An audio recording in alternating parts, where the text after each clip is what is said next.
It's now time to bring you the part 2 of our interview segment on the show today. Now we're looking at the widespread opposition and reactions we've gotten looking at the planned 5,000 Naira transport grant in lieu of the fuel subsidy removal intensified over the weekend, with business leaders and civil society groups advocating investment in critical infrastructure like transport, health and education as a better way of reducing the expected inflationary impact of the policy on the masses. The proposed palliative translates to about 2.4 trillion naira annually and 231% higher than the 725 billion naira average annual subsidy payment by the federal government between 2016 and 2019. Now recall just last week, the federal government announced plans to remove fuel subsidy and palliative of 5,000 naira monthly for transport grant to over 40 million poor Nigerians. However, the proposed palliative was greeted with widespread opposition and mixed reactions as well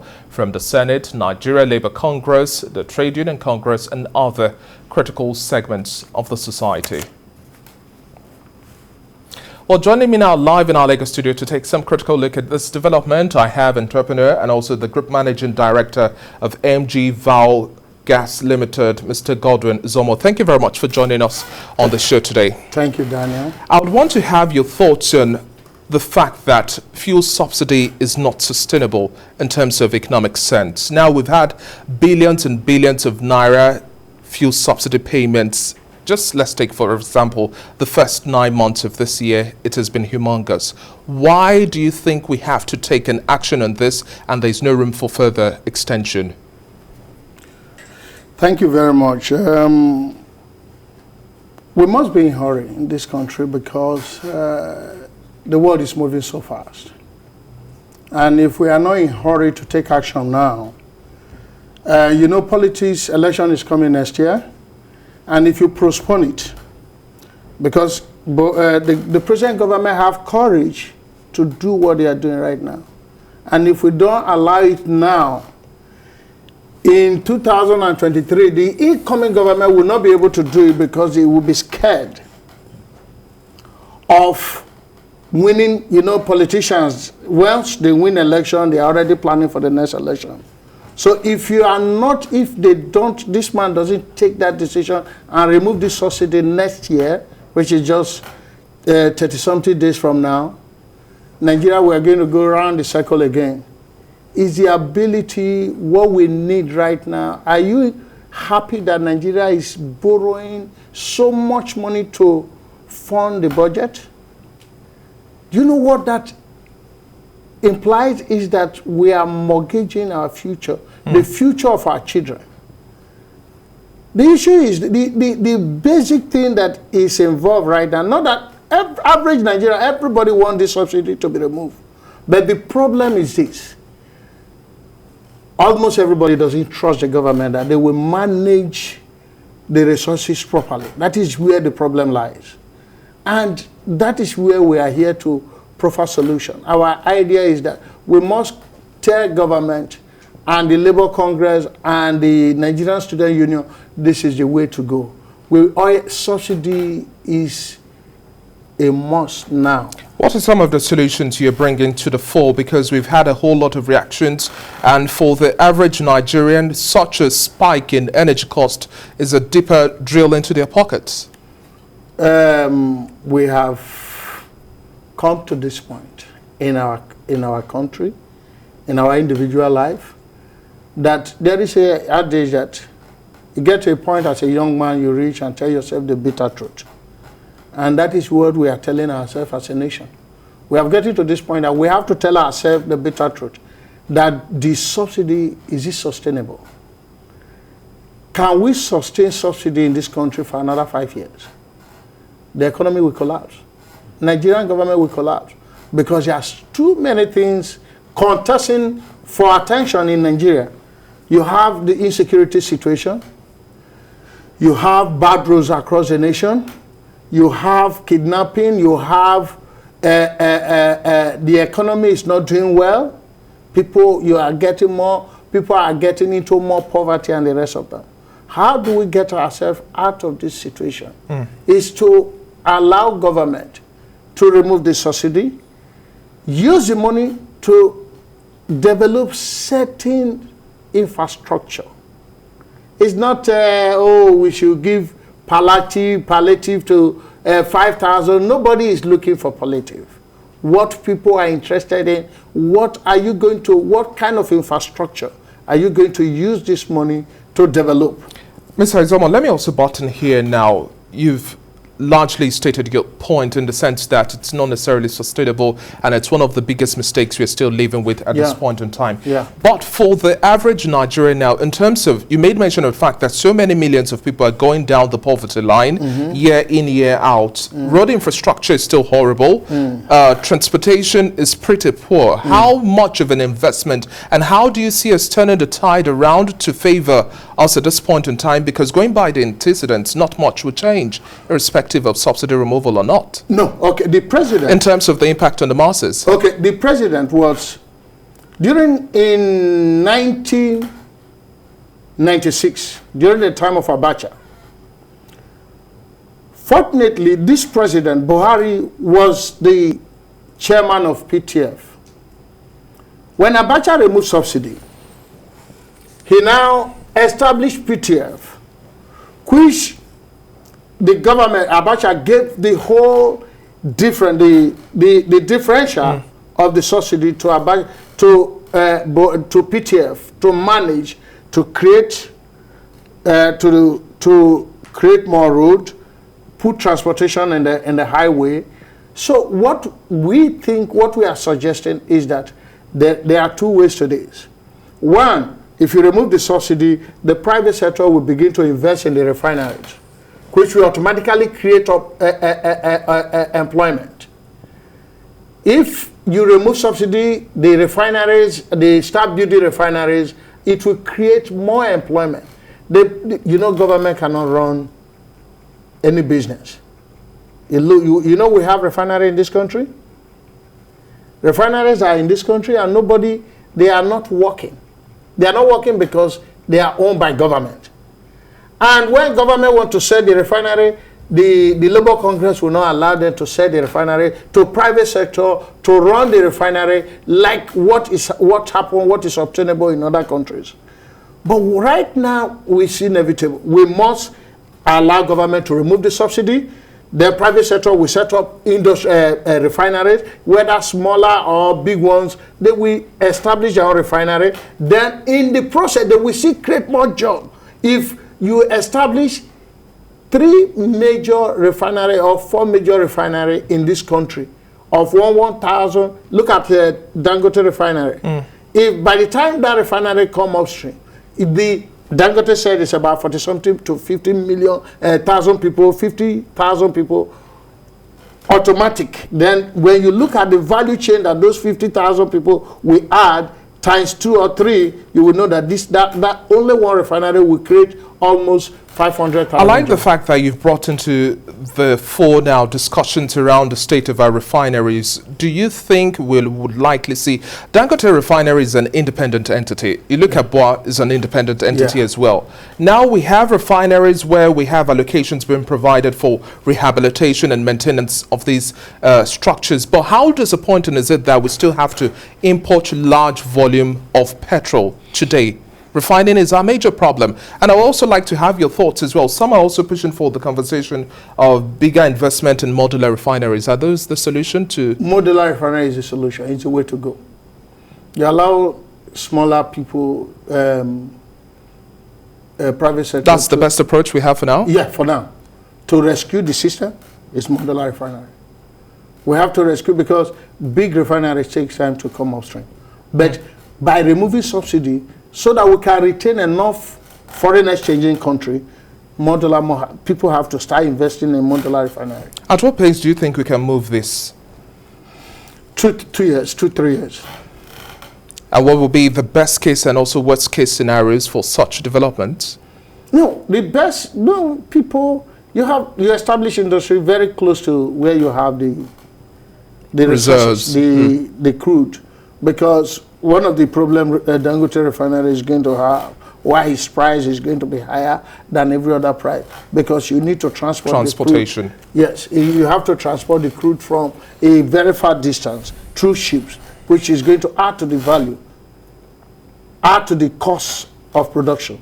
So, but when the modular refinery, they set them up close to the site, you will discover that the cost of transportation is not there, the cost of landing costs and the rest of them will be eliminated, and you just produce and people the off-takers will take care from there. Okay, now let's go back to the call from the masses now. Looking at the unions also pushing the agenda that we have to do better in terms of the subsidy removal plan. At the end of the year, next year, we're looking at halfway through. 2022 budget is still under scrutiny, and the only provision we have is just for first half of the year to have subsidy regime. By the implementation of the PIA as well, it's illegal to still be subsidizing petrol. How do you see this shaping up next year in the case we have a further extension? No, well, it's going to be disastrous. If we have further extension of subsidy in Nigeria right now, then the government need to go back to borrow more to fund the budget. So when we get to that point, we are enslaving our future generation. Our Nigerian youth who are students who are calling that, oh, they will go, they are going, no, they must not remove subsidy. It's their future they are mortgaging. Borrowing more money to fund the budget is terrible. It's going to be disastrous to Nigerian economy in the near future. So we must remove the subsidy now. Let's bear the consequence now for today, for better tomorrow. Then the other question you asked, the Nigerian Labour Congress, we must not always fight all the time. We must not always fight all the time. If we are fighting, if we Labour Congress, in the world, all over, what happened?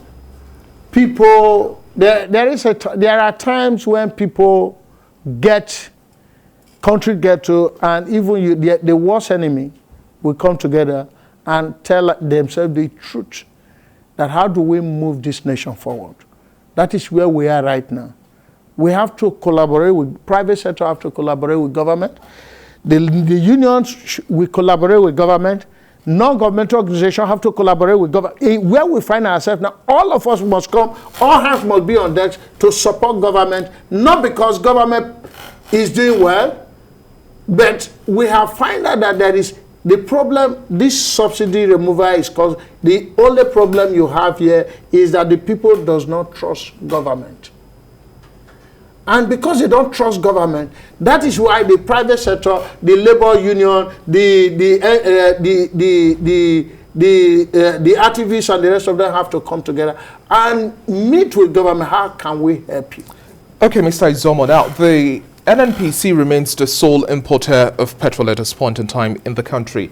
With this subsidy regime coming to an end, do you see more market players coming to bear? And then within the realm of price stabilization, if we're looking at subsidy in its real sense, we have to leave it to go with the wind where the market forces determine.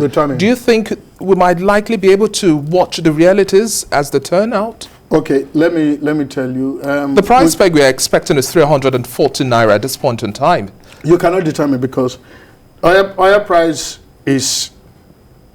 was 82 maybe 3 days or 4 days ago. It can come down and it can go higher. Go up. So but the pattern we've seen so far is going up. If we have to import fuel, there must be a regulation. There must be a control. You cannot just allow everybody to just go to the market and import anything they like. You remember that when that thing happened, sometime in 1996, they imported one bad fuel that almost was smelling very bad, offensive. There was a fuel they imported to this country around between 1996 to 1998. The smell was so offensive that it was causing sickness to the people.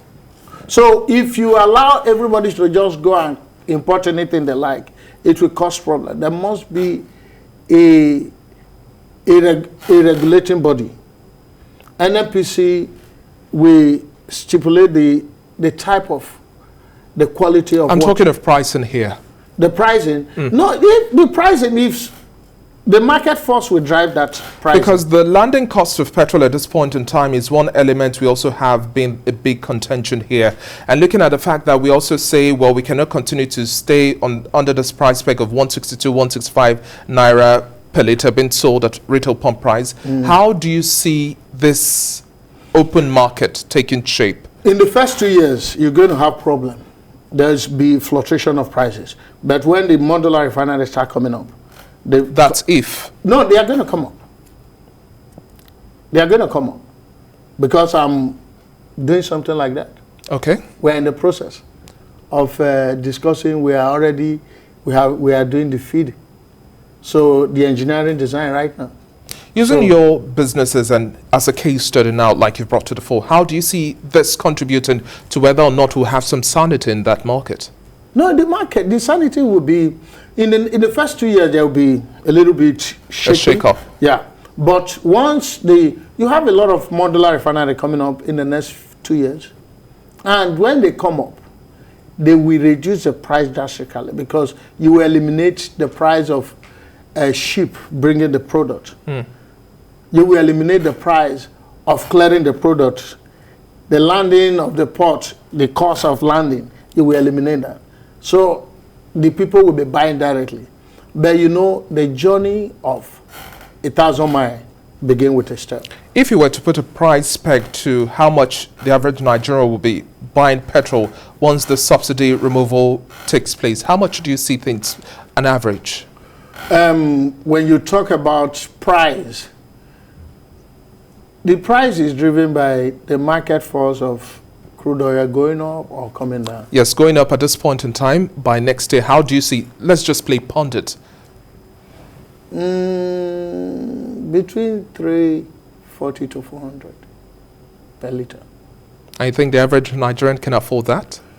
The Nigerian, to a large extent, the poor man doesn't have a car. Those who own a car are the middle class. And it's true, the poor man in the village doesn't care whether you, that is where... Well, the consumption in the villages is not as much in rural areas. The rural area are the where you have the population. How many people do you have in the urban area? We're looking at the consumption volume here. The consumption volume lies in the urban area. Exactly. And the urban area are the people that are working. They are working class. What you're supposed to say to ask, the question you're supposed to ask me is, okay, how will the private sector and government do about this price increase to reduce the burden of their workers? I think that is what you're supposed to ask. Well, if we're going to look at that from that perspective, we've had inflation go at double digits for a long while. We've not necessarily seen changes in the wages of the average Nigerian. Because in Nigeria, we are not a productive economy. Everybody imports anything they like. So the status quo remains the same. Hence, if we have subsidy removal, the average Nigerian would just find it a little more difficult to get energy. You see, you know, necessity is the mother of invention.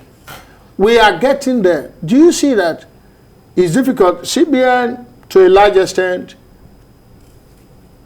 in the last 6 or 8 months now, they have tightened the screw of just collecting dollar and send it outside. They have tightened the screw. You must have a genuine reason to access dollar right now. That is the way to go. In all over the world, how can you have a 3,000 bureau de change in the economy that is not productive? Then in Europe, like UK, have only 3 bureau de change. Mr. Izomo, that's why we have oversight functions. Before licenses are issued out, due diligence has to be taken. So I would not necessarily put the blame on bureau de change operators. Those who are in charge of issuing out licenses also have their responsibility. No, but coming back to the oil sector now, how do you see things taking shape? The average Nigerian is paying much more for gas. They're also paying much more for fuel. They're paying much more for virtually every single basic necessity in the country. To paint a realistic picture, so many individuals are relying on petrol to fuel their generators, both at home and at work, and even their businesses. and a whole lot more. Do you understand where Yes, these sentiments comes? That's why I said the price will come down. In the first 2 years, the price will go up. Do you think we have that penchant to wait? We have to, as a country, as a people, when my father used to say that when you have a hope of eating in the afternoon, because I just love your thoughts, Mr. Izomo. when you have the hope of eating in the afternoon, you can tolerate the hunger in the morning. That is where we are right now. We have a hope that things are going to get better. Government, the whole issue is this. All the people I've talked to is a trust. Will they utilize the money very well? That is a trust. That is the only problem.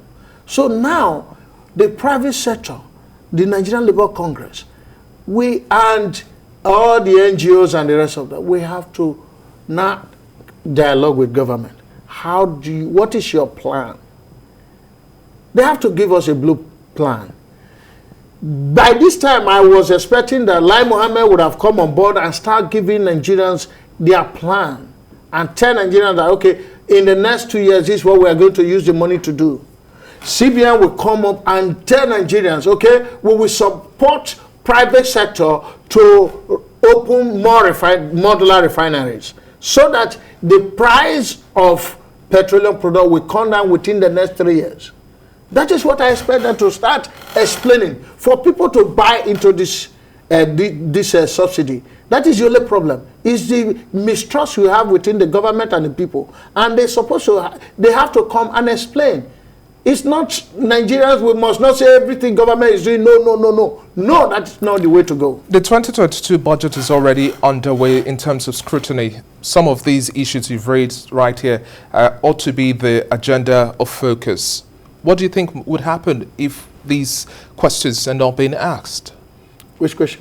These questions of how do we have better management systems of our resources and ensuring that we have facilities to drive the different sectors. Take all, for example, with a proposal here and you're expecting budget not to support a fuel subsidy anymore, how do you expect a scrutiny being done here at this point? Senate and House of Reps and all of those? Government will create a different pool. That is what I told you. This president, Buhari, was a chairman of PTF.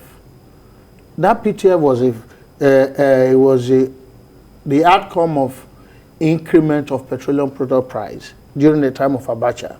And they now agree that, okay, instead of that money, using it for subsidy, let's give this money to a certain trusted people to run and create develop road, healthcare, transportation system. This president was the chairman of that PTF. And they can still duplicate the same process to mitigate the impact of the subsidy on the common people. Buy enough transportation vehicle into the road for poor people to move from one place to another. Mr. Izomo, we are gradually wrapping up our conversation. I would like to bring in focus one more time the Petroleum Industry Act now.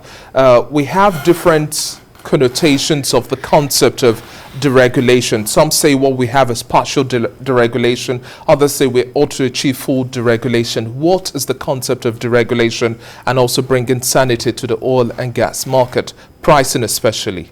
If you deregulate, government is no longer in control of what happens in the market. It's a private sector driven system. So the PIB, like NNPC, the PIA, NNPC is a limited company right now. What I expect the government to do is to list it in the That's the next line of action. Yes. If they list it, it's no longer owned by government, it's owned by we, all Nigerians. So if the company is owned by us, you have to declare profit. And if you have to declare profit, it has to be driven by market force. That is deregulation. It will not be a business as usual, that one politician will write a note. No. It will be based on, okay, we must do business to make profit. And that is what is coming up gradually. The regulation of the downstream the mainstream, the midstream, and the upstream. NNPC now will be a profit-making entity. So what everybody should expect is that Nigeria in the next 5 to 10 years, it will not be business as usual. And I expect the government to extend it to the power sector. The power sector is another problem we are having that Nigerian government have to address. So we have a lot of issues. That is why we are talking that if we don't take action right now, this is the only time we can take this action, and Nigeria will be Nigeria in the next 5 to 10 years. If we don't take this action, we are scared. Our children, all of us, our children will run all over the country. And if Nigerians run to all Africa, to all over the world, the people that are going to rule you here are going to rule you with guns and everything. You know the laws of the jungle. Only the strong will survive.